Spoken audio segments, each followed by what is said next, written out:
おはよう、ミキです。今日ちょっとやらかした。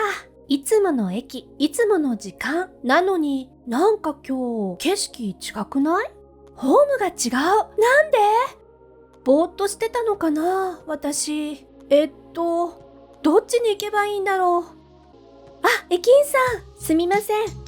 渋谷方面はどちらのホームですか？渋谷方面でしたら反対側のホームです。階段を降りて2番線になります。階段を降りて2番線ですね。ありがとうございます。はい、そうです。次の電車は3分後ですよ。3分？よかった。間に合う。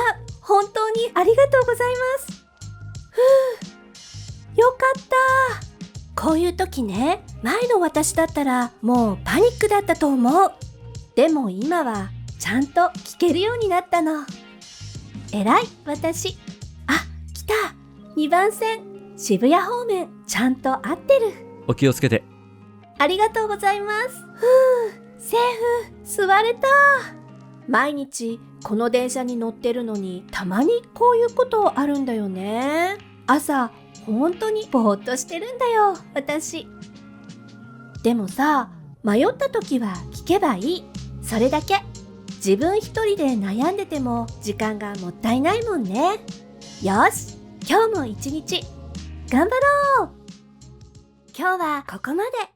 見てくれてありがとう。また会いたいからチャンネル登録してね。